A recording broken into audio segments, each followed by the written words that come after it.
hindi rin lahat ginawa o hindi lahat ng mga Muslim, nagdakalang Muslim, ay hindi lahat gumagawa ng ibadah pagsamba sa Allah subhanahu wa ta'ala.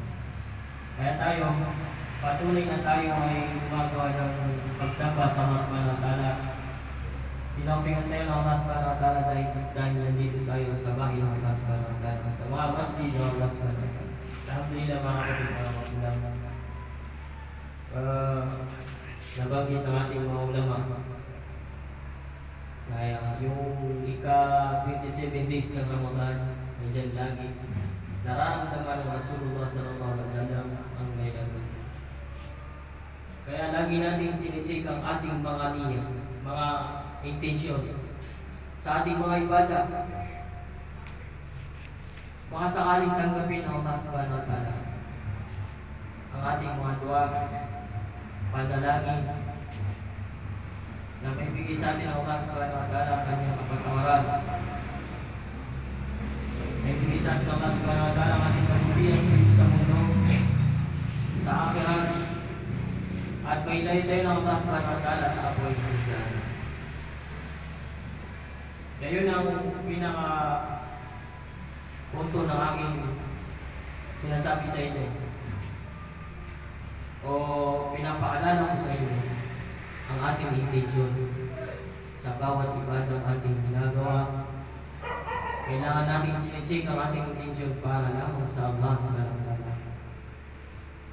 Hindi tatanggapin ang ating mga ibadah kapag yung mga intention natin ay iba, hindi para sa Allah subhanahu wa ta'ala, kundi para sa ating mga brother.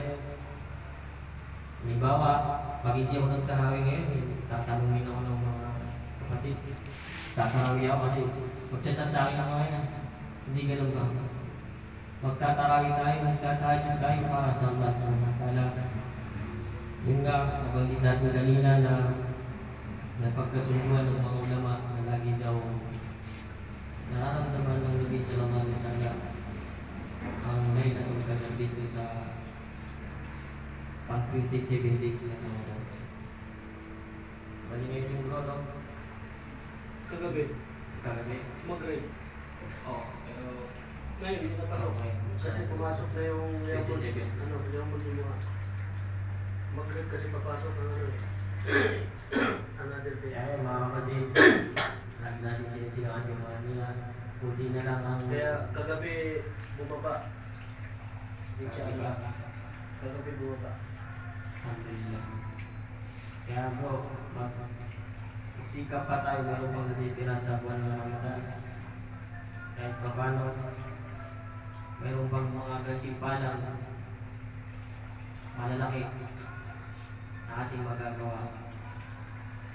Hanggang dito na lamang. Subhanallah wa bihamdihi, subhanallah wa bihamdihi, asyhadu an la ilaha illa anta, astaghfiruka wa atubu ilaik. Birahmatika ya arhamar rahimin.